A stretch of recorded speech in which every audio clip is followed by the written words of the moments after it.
He wasn't supposed to inherit anything, so why did a dead man leave him everything? Before we begin, tell me, where are you watching from? The wind carries the scent of rain and cold steel through the narrow streets of downtown Baltimore, brushing past shuttered storefronts and flickering streetlights that hum like tired memories. It's just past dawn, the kind of grey morning that makes everything feel unfinished, like the world forgot to wake up. Beneath the overhang of a boarded-up diner, a man sits with his back against the brick wall, boots worn thin, jacket frayed at the cuffs, a paper cup resting beside him with a few scattered coins that haven't been touched in hours. Lucas Carter. 38. Former U.S. Marine. Now just another name people avoid making eye contact with.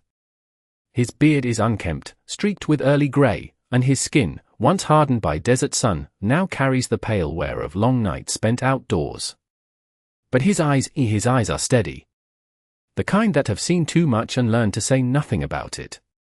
Curled close against his side is a German shepherd, lean but strong, his sable coat dark along the spine, ears alert even in rest.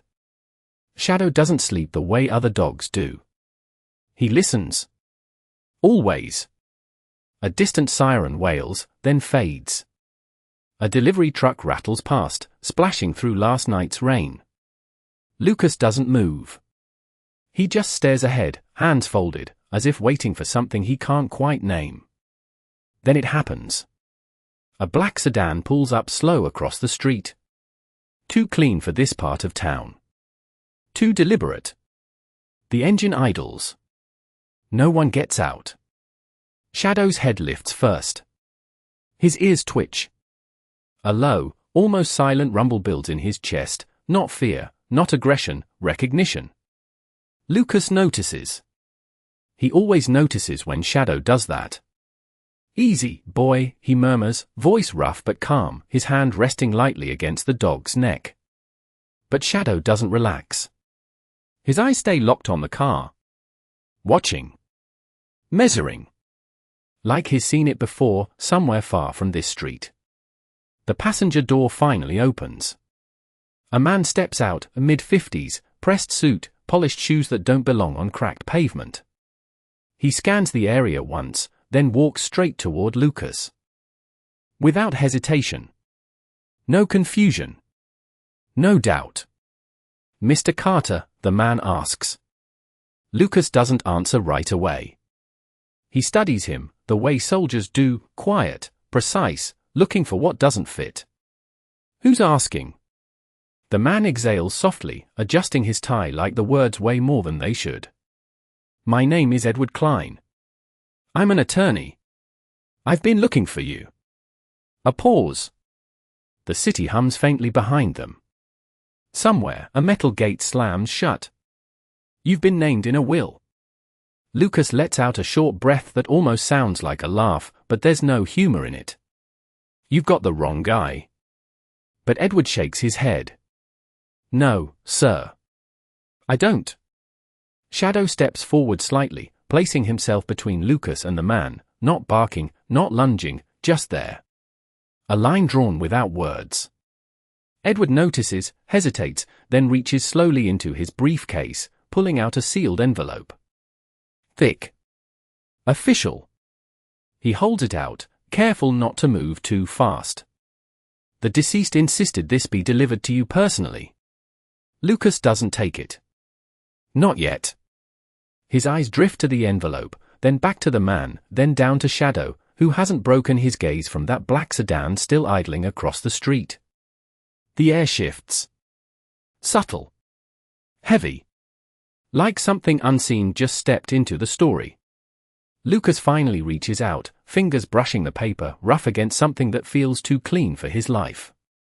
And in that moment, Shadow lets out a low growl. Not loud. Not threatening.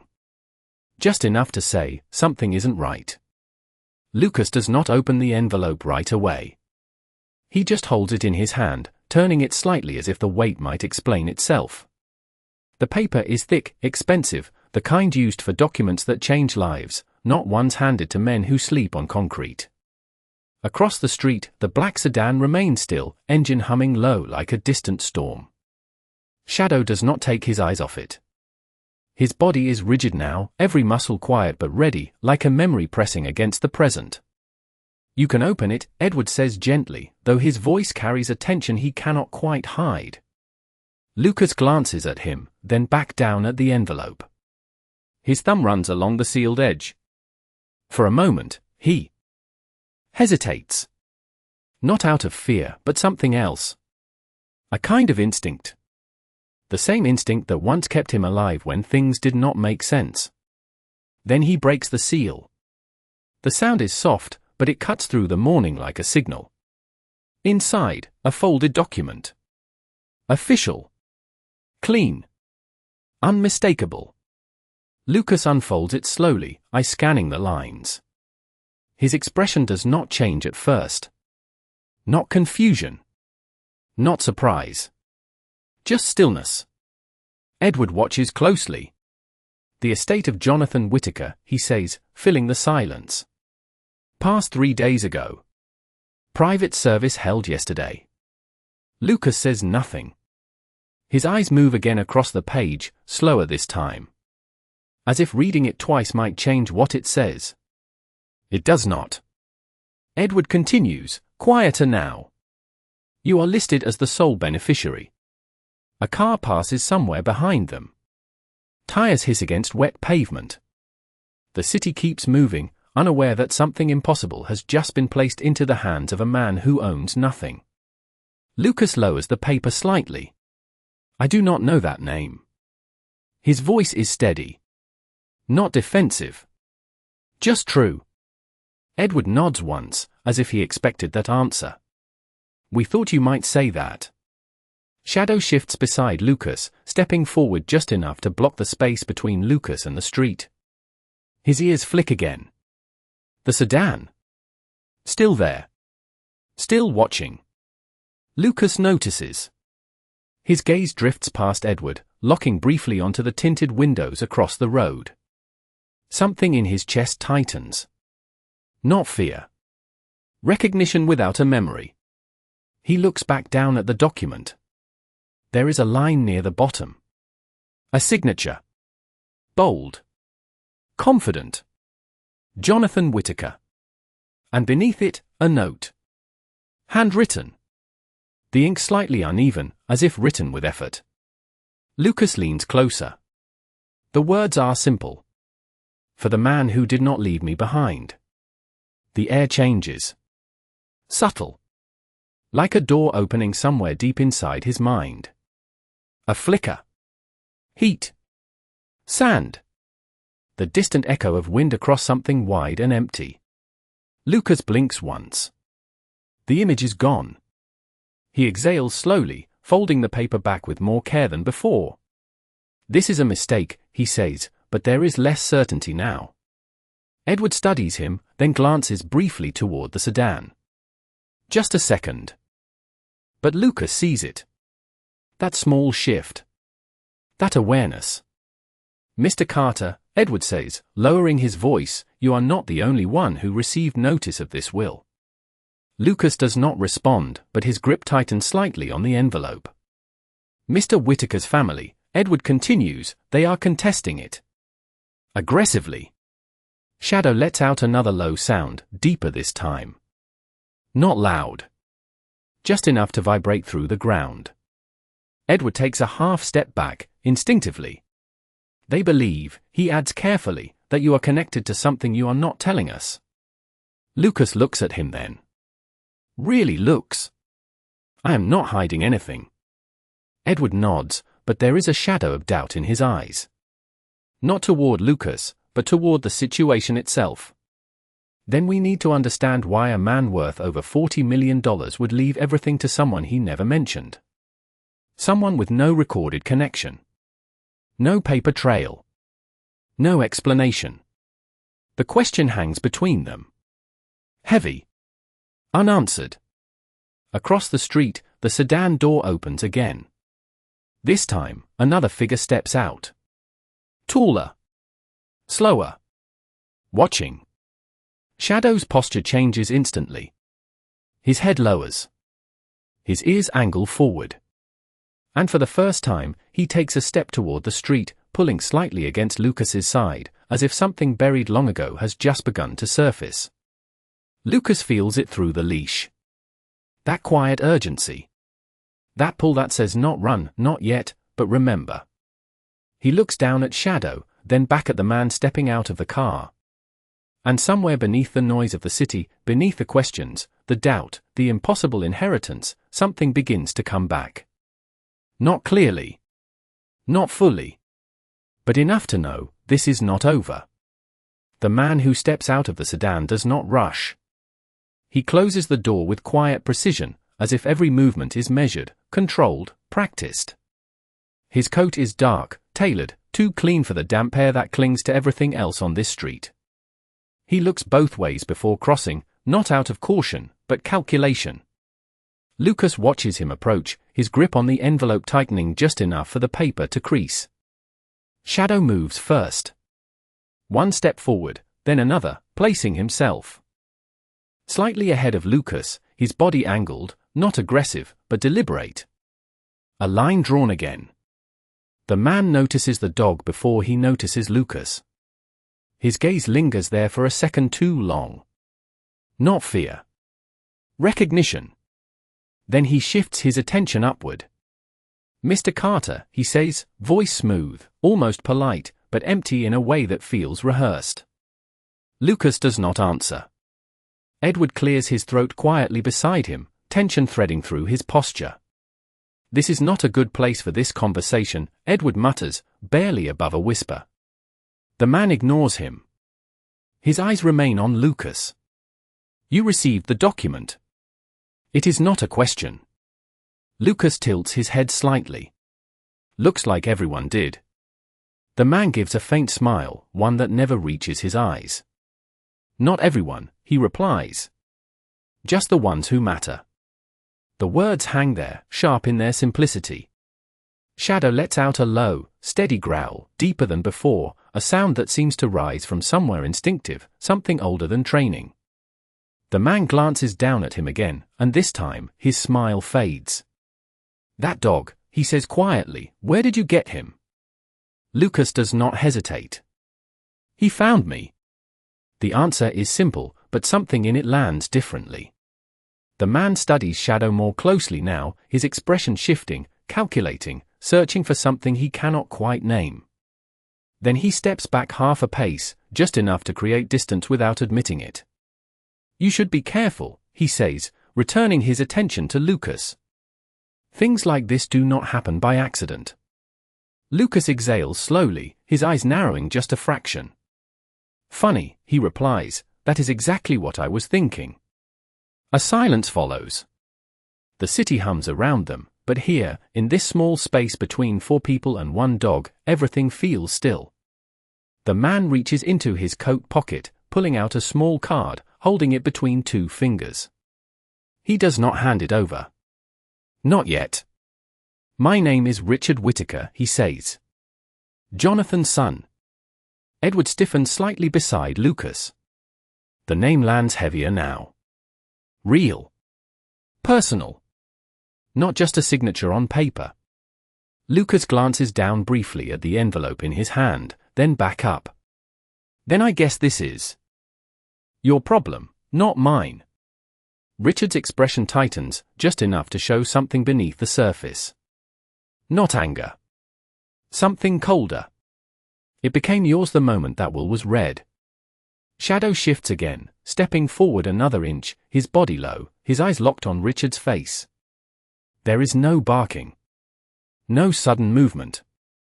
Just presence. Richard notices. He always notices. His gaze flickers once more to the dog, then back to Lucas. "You do not remember him, do you?" The question cuts through the air quietly, but it lands harder than anything else said so far. Lucas does not answer immediately. Something flickers again behind his eyes. Heat. Dust. A voice calling out through wind. He shakes it off, just slightly. "Should I?" Richard watches him closely, as if weighing the truth of that answer. Then, slowly, he extends the card. This time, Lucas takes it. The paper is smooth, embossed. A name. A number. An address somewhere far from this street. If you value whatever this is, Richard says, nodding toward the envelope, you will come speak with me before others decide to make their own conclusions.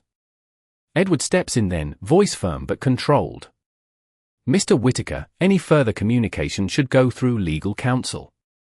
Richard does not even look at him. Of course, he says, though the tone suggests otherwise. He steps back, adjusting his coat, his eyes lingering one last time on Shadow. There is something unsettled there now. Something that was not there before. Then he turns and walks back toward the sedan. The door closes. The engine hum deepens. And within seconds, the car disappears into the slow morning traffic, as if it was never there at all. Lucas stands still, the card in one hand, the envelope in the other. Edward exhales quietly, tension slipping just slightly from his shoulders. This just became very complicated, he says. Lucas does not respond.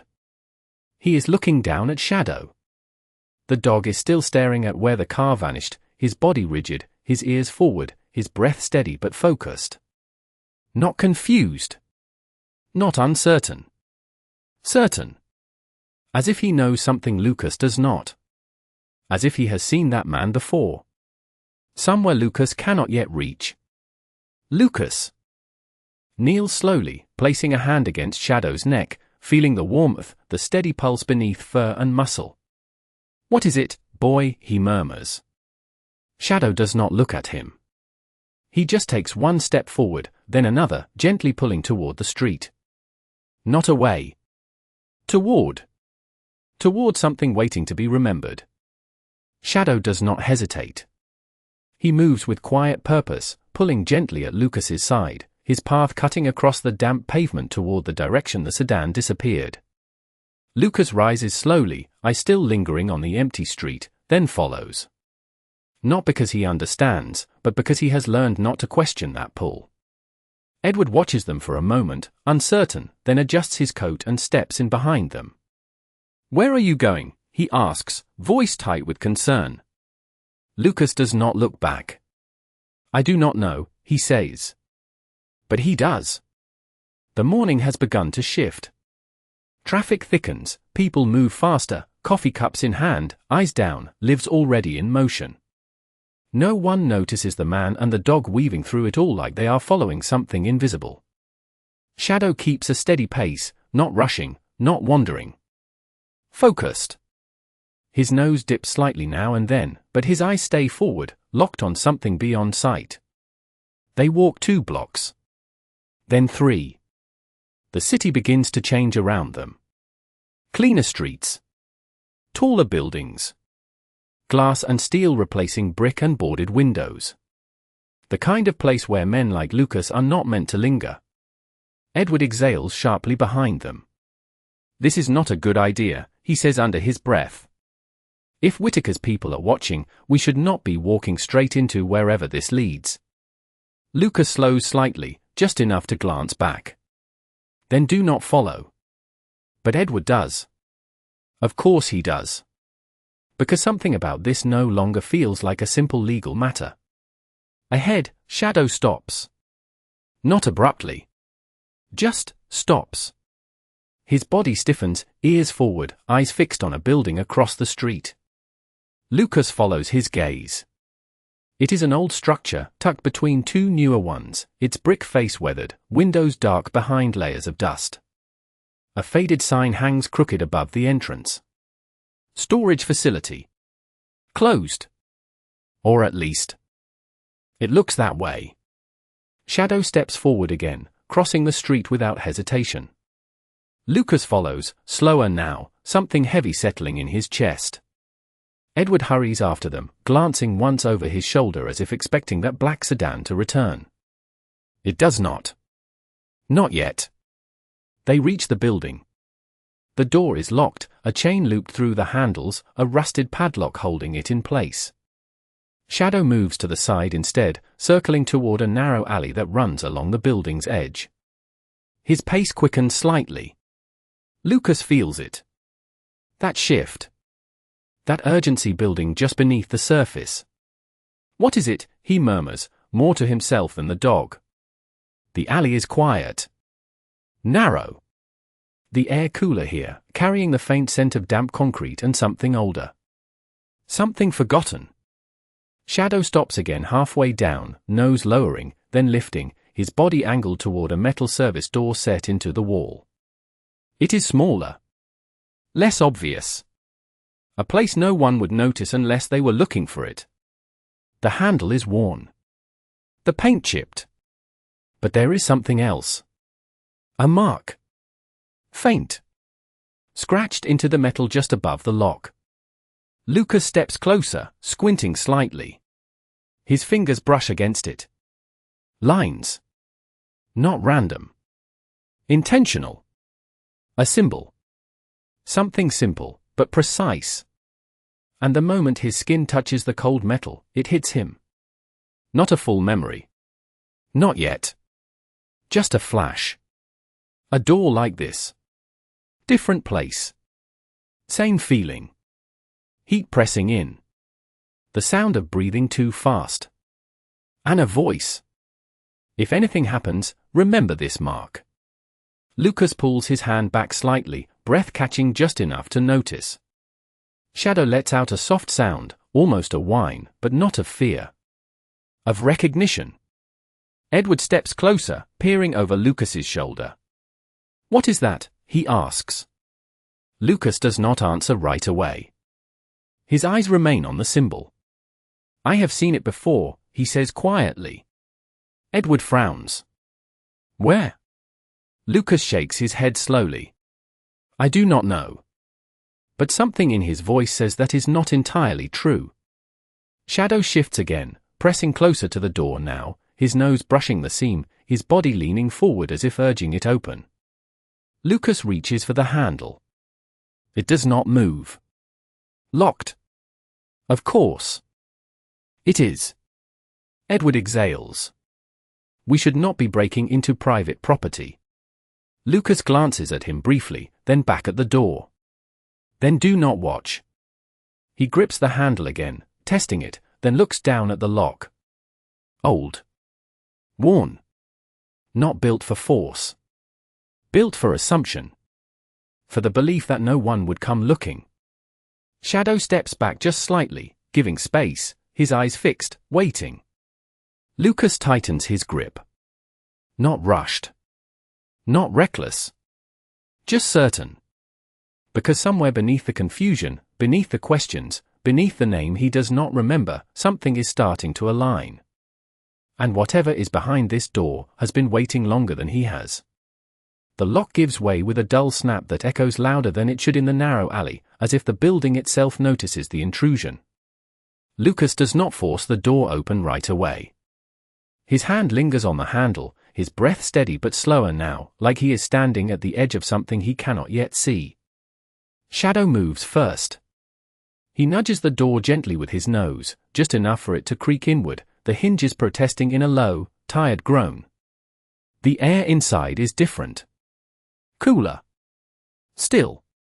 It carries the scent of dust, old wood, and something faintly metallic, like time left untouched. Lucas steps in. Edward hesitates behind him, glancing once more down the alley before following. The light from outside barely reaches inside, stretching thin across the concrete floor before fading into shadow.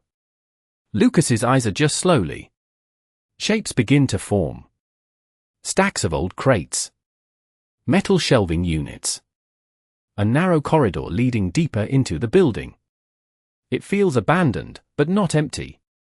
Shadow walks ahead, he steps quiet, deliberate. His head is low, his ears forward, every movement guided by something beyond sight. Lucas follows close behind. Each step feels heavier than the last, not from fear, but from recognition that refuses to fully surface. Edward lingers a few feet back, his polished shoes out of place against the dusty floor. This is private property, he mutters again, though his voice has lost its earlier certainty. No one answers him. They move deeper. The corridor opens into a larger room. The ceiling higher. Here, beams exposed, a single narrow window letting in just enough light to outline what remains inside. And there, against the far wall, something different. Not forgotten. Not abandoned. Preserved. A metal storage unit, larger than the others, its surface cleaner, less worn. As if someone had cared enough to come back. Shadow stops in front of it. Completely still now. His body no longer searching, no longer questioning. Certain. Lucas approaches slowly, his eyes narrowing as he takes in the details. The same mark. Scratched into the metal, just above the latch. The same lines. The same symbol. His chest tightens. The air shifts again. Not outside. Inside him. A sound echoes faintly in his memory. Not here. Somewhere else. Wind against canvas. The distant hum of generators. A voice, strained but steady. If you make it back, do not let them bury this. Lucas reaches out, his fingers hovering just inches from the mark. He hesitates. Just for a second. Then he touches it. And this time, it does not fade. The memory hits harder. Clearer.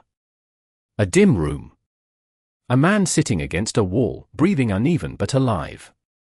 Older. Civilian. Eye sharp despite everything. Jonathan. Not a name on paper. A face. A presence. Lucas's breath catches. His hand grips the edge of the unit slightly. Shadow lets out a soft sound beside him, almost like a confirmation. He remembers too. Not in words. But in something deeper. Lucas exhales slowly, steadying himself. He was there, he says quietly. Edward steps closer. Who? Lucas does not look at him. His eyes remain fixed on the unit. Jonathan Whitaker. The name feels different now. Real. Earned. Edward frowns, trying to follow. You said you did not know him. Lucas nods once. I did not. A pause. Then softer. Not until now. The room feels smaller suddenly. The air heavier. As if the past has stepped fully into the present. Lucas reaches for the latch. This time, he does not hesitate. He pulls it open. The metal door swings outward slowly, revealing what has been hidden inside. At first, it is just shapes. Boxes. Equipment cases. Then details begin to form. A folded military jacket. Old, but carefully kept. A sealed envelope placed on top, untouched by dust. And beneath it, something else. A small recording device. Lucas steps closer, his hand hovering over the items, not yet touching them. His eyes settle on the envelope first. His name is written across it. Not printed. Handwritten. The same uneven ink. For Lucas. The world narrows to that single line. Shadow sits beside him now, quiet, steady, watching. Not urging. Not warning. Just there. Lucas picks up the envelope slowly, his fingers tracing the letters as if they might disappear if he moves too fast. Edward stands behind him, silent for once, the weight of the moment settling in. Lucas opens it carefully. Inside, a single folded page. He unfolds it. The paper is worn, but the words are clear. And as his eyes begin to move across the lines, the silence in the room deepens. Because whatever is written there has been waiting for him longer than he has been waiting for answers. Lucas does not read the letter out loud. Not at first. His eyes move slowly across the page, each word settling deeper than the last, like something long buried finally finding air again. The handwriting is uneven, but deliberate, as if every line had been chosen carefully, not for elegance, but for truth. Shadow remains still beside him, his presence steady, grounded, as if he understands that this moment belongs to something greater than either of them. The room is silent except for the faint hum of the city outside, distant now, almost forgotten. Lucas's jaw tightens slightly as he continues reading. If you are holding this, the letter begins, then I did not get the chance to say thank you the way a man should. Lucas exhales slowly, his fingers tightening around the paper. The words pull something loose inside him. Not pain. Not yet. Just wait. You will not remember me clearly. I made sure of that. It was safer for you that way. Lucas's brow furrows. A flicker of confusion crosses his face, but he keeps reading. What happened that day was never supposed to be recorded. Not by the military. Not by anyone. But I recorded it anyway. Because I knew one day, someone would need the truth. Lucas glances briefly at the small recording device inside the unit. Then back to the page. His heartbeat has slowed, but deepened, each pulse more present than the last. You were given an order? A simple one. Leave the area. Move on. Do not go back. The words hit harder now. The air shifts again. A faint echo returns. A voice over comms. Calm. Firm. Final. Lucas's hand trembles just slightly, but he steadies it. But you did not follow that order. You turned back. You came into a place you were never supposed to enter, and you found me. The memory sharpens. Not fully, but enough to feel the edges. Heat pressing against his skin. The smell of dust and metal. A door. This door. I was not supposed to be there. Not officially. And the men I was with, they were not who they claimed to be. Lucas swallows slowly. Edward shifts behind him, leaning in just enough to listen, though Lucas has not spoken a word. You did not ask questions. You did not hesitate. You saw a man who could not walk out on his own, and you carried him anyway. Lucas's eyes close for a brief second. Just one. And in that second, it comes back clearer. The weight. Not heavy, but human. A hand gripping his sleeve. A voice saying something he could not fully hear over the wind. Shadow lets out a soft breath beside him, his body leaning slightly closer, grounding him. Lucas opens his eyes again. They told you to leave me. They told you it was not your mission. But you stayed. You always stayed. The words land deeper now. Not as memory. As truth. Something he had carried without knowing. That is why I wrote your name down. That is why I made sure, if anything ever happened to me, you would be found. Lucas's gaze shifts again to the envelope, then to the storage unit around him. This was not random. None of it was. My family will not understand this. They never did. They will look at you and see nothing. But I saw everything in that moment. And I trusted you with my life. Edward exhales quietly behind him, the weight of the letter settling in his expression. Lucas continues. There is a recording in this unit. It holds the truth about what happened that day. About who was really there. And about why I could not speak about it openly. Lucas's eyes drift once more to the device. It sits there quietly, unassuming, but suddenly heavier than anything else in the room. If you are reading this, it means I am gone. And it means the truth is no longer mine to protect. It is yours to decide what to do with. The final lines are softer. Fainter. As if written with less strength, but more honesty. You saved me when you did not have to. This is the only way I know how to return that debt. Not with money. But with the truth. Lucas lowers the letter slowly. The room feels different now. Not empty. Not abandoned. Alive with something that has been waiting too long to be seen. Shadow shifts slightly, his gaze moving from Lucas to the recording device, then back again. Not urging. Not warning. Just reminding. Lucas looks down at the paper in his hands, then at the unit around him, then finally at the small device resting inside. And for the first time since this began, he does not look confused. He looks certain. Because now he understands one thing clearly. This was never about inheritance. It was about something that had been hidden, and a man who refused to leave it buried. Lucas does not move right away.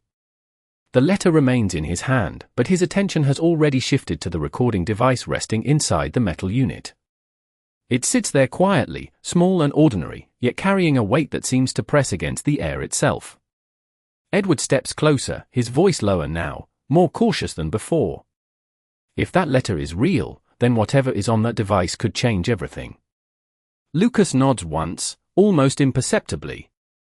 Not in agreement, but in recognition. He reaches into the unit slowly, his hand steady, and picks up the device. It is heavier than it looks. Cold. Solid. The kind of tool built to last longer than the moment it was used in. Shadow rises to his feet beside him, his body aligned with Lucas's, eyes fixed on the object as if he understands its importance without needing to hear a single word. Lucas turns the device over in his hand. There is a single button. No labels. No instructions. Just a quiet invitation. He hesitates. Not because he is afraid of what it might reveal, but because once it begins, there will be no going back. Edward senses it. We should take that somewhere safe, he says quickly. Review it carefully.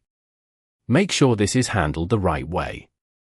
Lucas does not look at him. His thumb rests lightly against the button. Safe for who? He asks quietly. Edward does not answer. Because the truth is already there. Lucas presses the button. At first, there is nothing. Just a faint static, the soft crackle of old audio waking up after a long silence. Then a voice. Distorted, but clear enough. Older. Controlled. This is Jonathan Whittaker. If you are hearing this, then I did not get the chance to explain things myself. The room seems to tighten around them. Even the dust in the air feels still. Lucas stands motionless, his eyes fixed somewhere beyond the walls, as if the voice is pulling him backward through time. The operation was never meant to be public. It was not sanctioned the way they said it was. Edward stiffened slightly behind him. There were people involved, people with influence. Contracts signed under names that do not officially exist. Lucas's grip on the device tightens just slightly. The memory sharpens again. Not just images now. Sound. The hum of equipment. Voices speaking too quickly. Attention that never quite settled. We were told to move through the site, retrieve what we needed, and leave no trace. But something went wrong. Someone changed the plan. Shadow shifts closer, pressing lightly against Lucas's leg, grounding him as the past continues to surface. I was not supposed to be left behind. But I was. And the order came through to clear the area regardless. Lucas's breath slows, deeper now, more controlled. The echo of that moment is no longer distant. It is right there, just beneath the surface. Most followed that order. They had to. That is how the system works. But one man did not. The words land differently. Not as a revelation. As confirmation. Lucas's eyes close briefly. Just long enough to feel it. The decision. The weight of it. The choice to turn back when everything said to move forward. He came back for me, Jonathan's voice continues. Not because he was told to. But because he believed no one should be left behind. The silence that follows is heavier than any sound. Edward exhales slowly, the tension in his posture shifting into something closer to disbelief. Lucas opens his eyes again. They are no longer searching. They know. There are records of this, the recording continues. But they have been altered. Names removed. Details changed. I was advised to forget it. To move on. But I could not. A faint crackle passes through the audio, then steadies again. If anything happens to me, this recording proves what was hidden. It proves that the man they ignored, the man they erased, was the only one who did what was right. Lucas lowers the device slightly, but the voice continues. His name is Lucas Carter. The words hang in the air, solid and undeniable. Edward looks at him now, really looks, as if seeing him for the first time. Not as a homeless man. Not as a problem to solve. But as something else entirely. Something that had been buried under years of silence. Shadow lets out a soft breath, his body relaxing just slightly, as if the truth has finally caught up to the moment. The recording fades into static again, then stops. The room is quiet. Completely. Lucas stands there, the device still in his hand, the letter folded loosely in the other. And for the first time since this began, there is no confusion left in his eyes. Only clarity. Because now the truth is no longer hidden. It is standing in the open. Waiting for what comes next. The silence after the recording does not feel empty. It feels full. Heavy with something that cannot be taken back. Lucas stands still for a long moment, the device resting in his hand, the weight of it no longer just metal, but proof. Shadow shifts slightly beside him, no longer tense, no longer searching. His posture softens, just enough to show that something has settled. Not resolved, but revealed. Edward exhales slowly behind them, the sound quiet but unsteady. This changes everything, he says, though the words feel smaller than what they are meant to hold. Lucas finally moves. He lowers the device carefully, placing it back into the storage unit with the same precision he once used for things far more fragile than they appeared. The letter remains in his other hand, folded now, but not forgotten. He looks at it once more, then tucks it gently into the inner pocket of his jacket. Not hidden. Kept. Edward steps forward, his voice finding urgency again, but this time it is different. Less about control. More about consequence. We need to bring this to the right people, he says. There are legal channels. Investigations. If what that recording says is true, there are going to be questions, serious ones. Lucas turns his head slightly, just enough to acknowledge him. There already are, he replies quietly. Edward hesitates. Because he knows that is true. The questions have been there long before this moment. They were just buried deeper. Shadow lifts his head, ears flicking once toward the alley outside. A sound. Distant. Subtle. But enough. Lucas notices. He always notices. He looks toward the door, his expression shifting just slightly, not into fear, but into awareness. They are not going to wait, he says. Edward follows his gaze, tension returning to his shoulders. Then we leave. Now. Lucas nods once. Not rushed. Just decided. He takes one last look at the storage unit, at the place where the truth had been kept in silence for so long. Then he closes the metal door gently, the latch clicking into place with a quiet finality. Not sealing it away again, just marking that what was hidden there is no longer alone. They move back through the corridor, their footsteps soft against the concrete. The light from outside grows stronger with each step, pulling them back into a world that now feels different than it did just minutes ago. Shadow leads again, his pace steady, his focus forward. Not searching anymore. Guiding. They step out into the alley. The air feels warmer now, the sounds of the city louder, sharper. Life moving on, unaware of what has just surfaced behind those walls. Edward glances around quickly. We should separate, he says. If they are watching, they will expect you to stay close to me. Lucas shakes his head. No, Edward frowns. No? Lucas looks at him fully now. You take the legal side. Do what you need to. Do. A brief pause. Then, quieter. I will take the truth. Edward studies him for a moment, searching for hesitation, for doubt. He finds neither. Only something steady. Something that has been there all along, just buried beneath years of being unseen. He nods slowly. All right. There is no argument left in him. Lucas turns slightly, placing a hand against Shadow's neck. The dog leans into it without looking away from the street ahead. You knew, Lucas murmurs softly. Not a question. A recognition.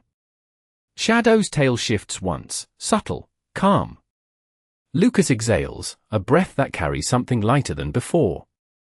Not relief. Not yet. But direction.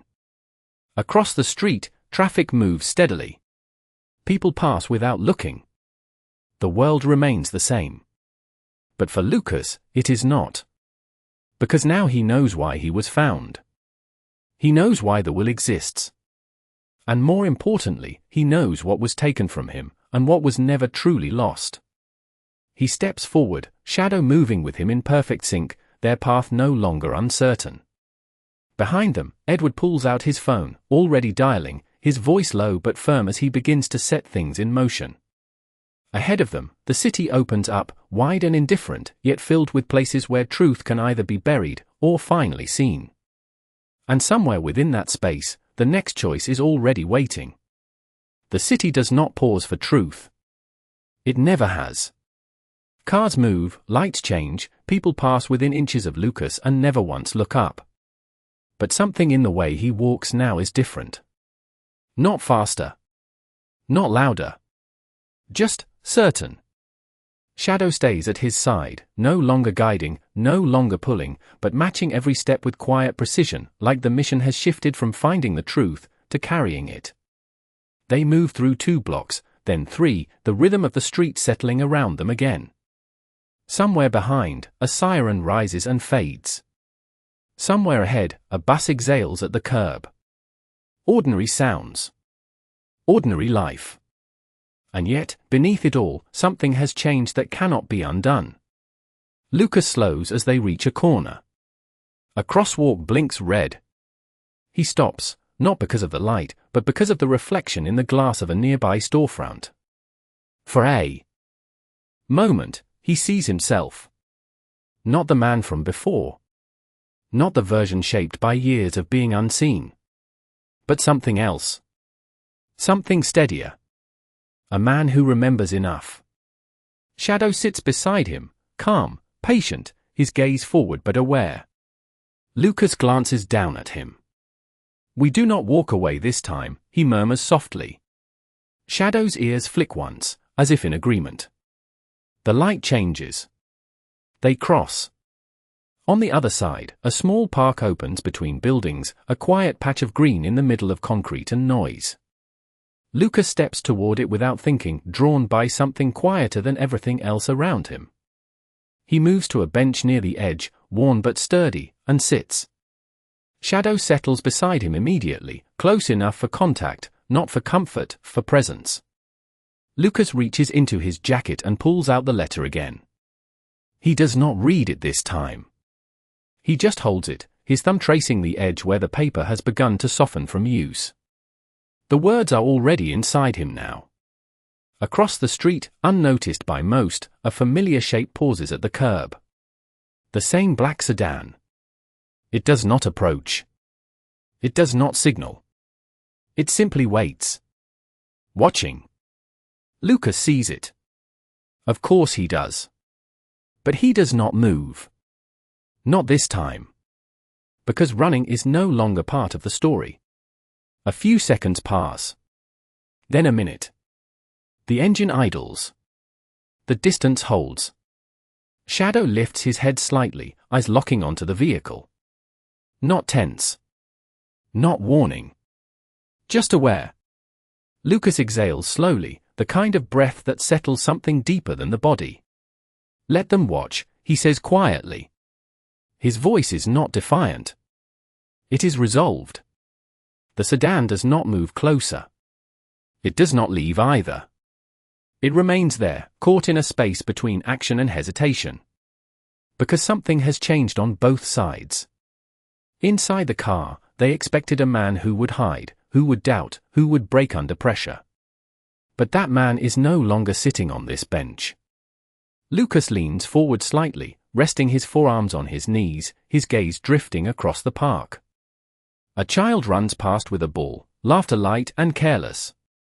A woman walks her dog along the path, unaware of the story unfolding just yards away. Life continues.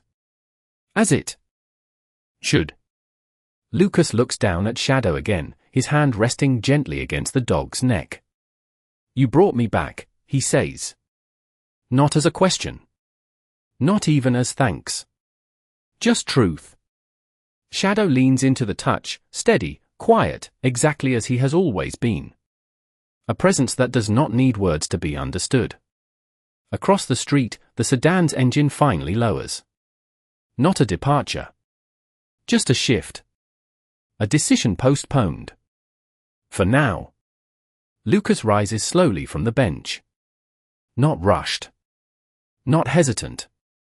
He folds the letter carefully and places it back into his jacket. Then he looks forward again, toward the street, toward whatever comes next. Because now he knows something that cannot be taken from him again. He was never the man who had nothing. He was the man who chose to stay when everyone else left. And sometimes, that is the only truth that matters.